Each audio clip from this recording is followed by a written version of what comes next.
வணக்கம் அன்பர்களே.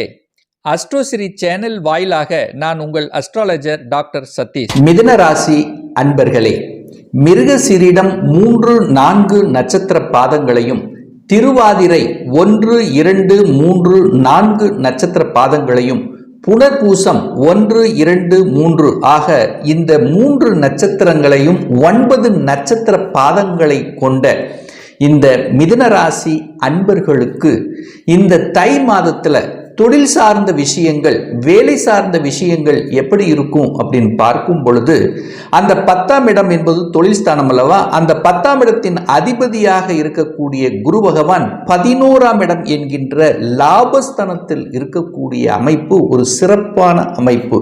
அப்ப தொழிலில் ஒரு முன்னேற்றத்தை கொடுக்கக்கூடிய அமைப்பை உருவாக்கிவிடும்.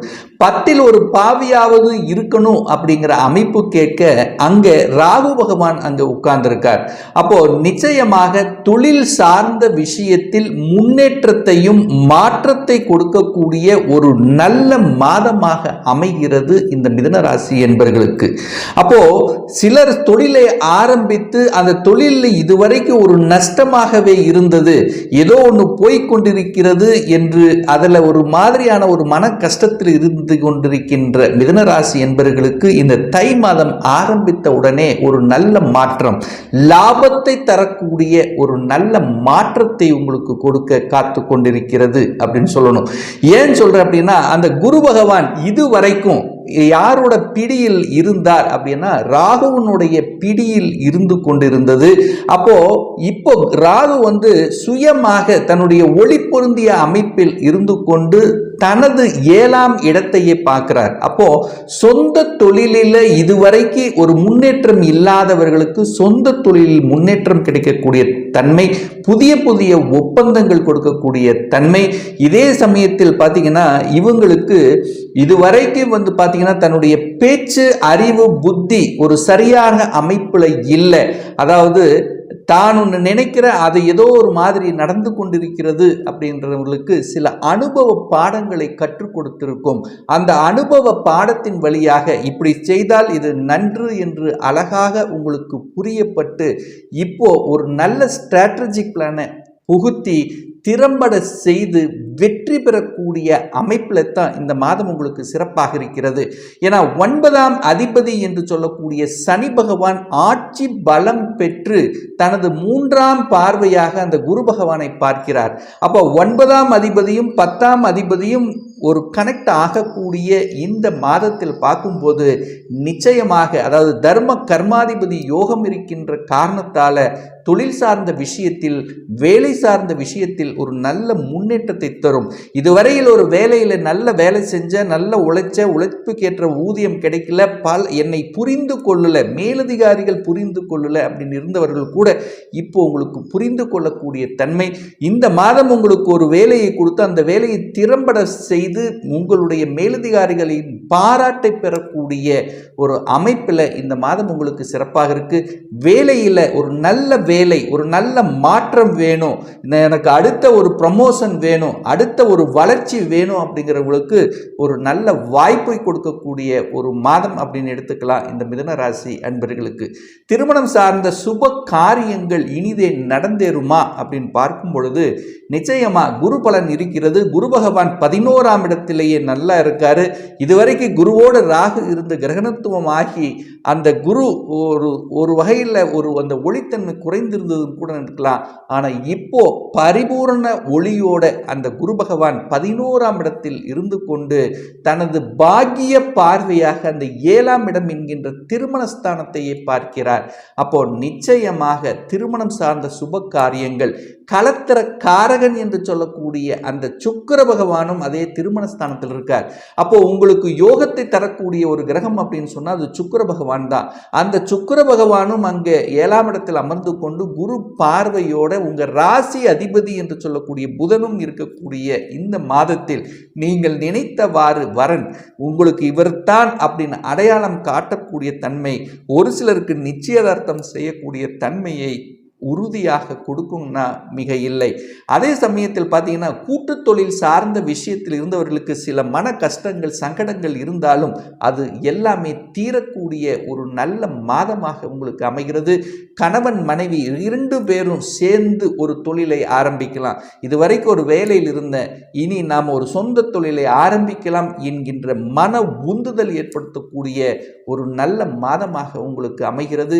அதே சமயத்தில் பார்த்தீங்கன்னா சகோதர சகோதரிகளுடன் ஒரு நல்ல இணக்கம் ஏற்படக்கூடிய தன்மை.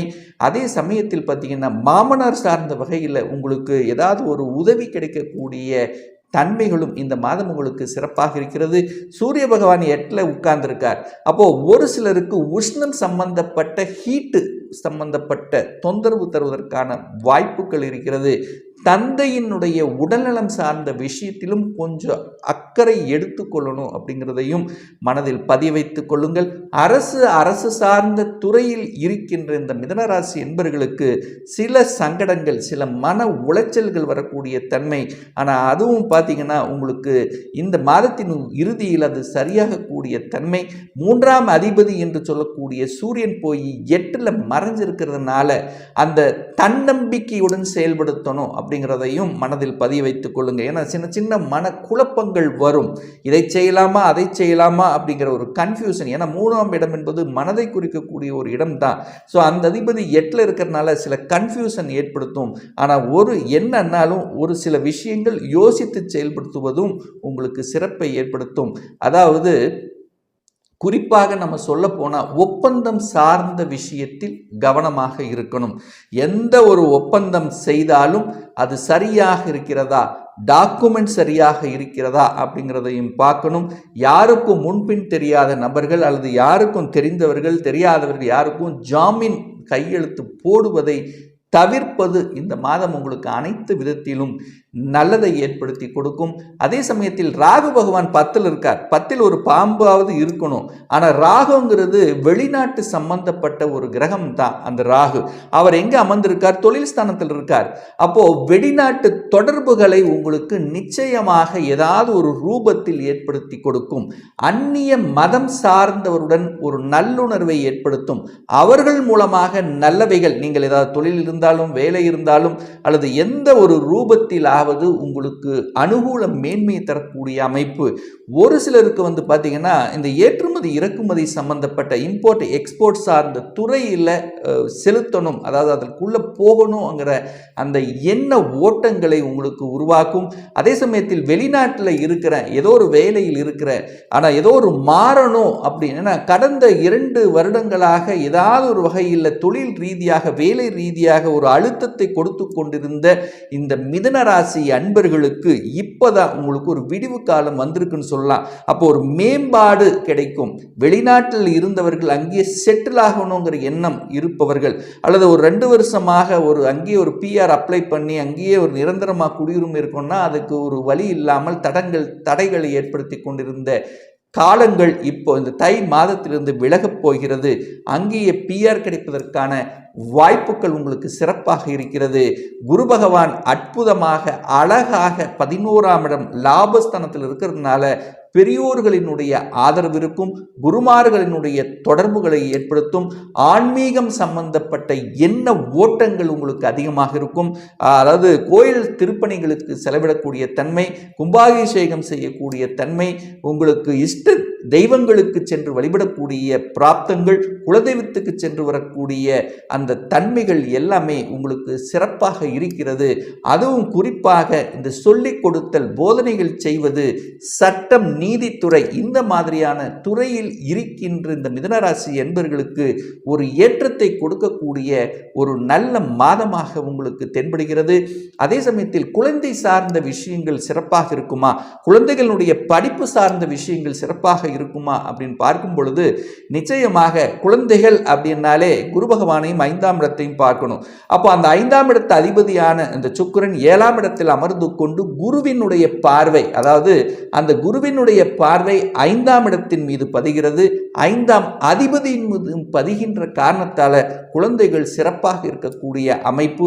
குழந்தைகளோட சின்ன சின்ன வாக்குவாதம் சண்டைகள் ஏற்படுத்தி ஏதாவது ஒரு மனக்கசப்பு இருந்தாலும் இந்த மாதம் உங்களுக்கு அதிலிருந்து விடுபடக்கூடிய தன்மைகள் ஏற்படுத்தும். குழந்தை பிறப்பு சம்பந்தப்பட்ட விஷயத்தில் தடைகள் ஏற்படுத்தியிருந்தாலும் அந்த தடைகள் நிவர்த்தியாகக்கூடிய ஒரு நல்ல மாதம். குழந்தைகள் சார்ந்த விஷயத்தில் ஒரு நல்ல செய்தி, சுப செய்தி காத்து கொண்டிருக்கு அப்படின்னு சொல்லலாம்.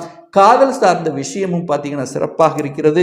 ஏன்னா 5ஆம் அதிபதி 7ஆம் இடத்தில் இருக்கிறதுனால ரொம்ப நாளாக ஒரு 2-3 வருடங்கள் காதல் சார்ந்த விஷயத்தில் இருந்தவர்களுக்கும் காதல் திருமணம் கைகூடக்கூடிய வாய்ப்புகள் சிறப்பாக இருக்கிறது. அதே சமயத்தில் திருமணம் ஆகி டிவோர்ஸ் ஆகி 2ஆம் திருமணத்துக்கு முயற்சி எடுத்துக் கொண்டிருக்கின்ற அனைத்து மிதனராசி என்பவர்களுக்கு சாதகமான சந்தர்ப்பமான ஒரு சூழ்நிலை தான் இந்த மாதம் உங்களுக்கு இருக்கிறது. 4ஆம் இடத்தில் கேது இருக்கின்ற காரணத்தால தாயினுடைய உடல்நலம் சார்ந்த விஷயத்தில் மட்டும் கொஞ்சம் எச்சரிக்கை கவனத்தோட செயல்படுத்தணும் அப்படிங்கிறதையும் மனதில் பதிய வைத்துக் கொள்ளுங்கள்.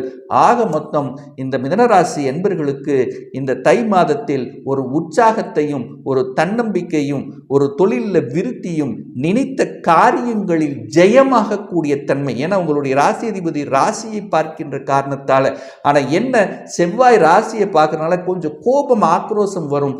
அதை மட்டும் குறைத்து கொண்டாலே இந்த மாதம் இனிமையான ஒரு மாதம் அப்படின்னு சொன்னால் அது மிகையாகாது.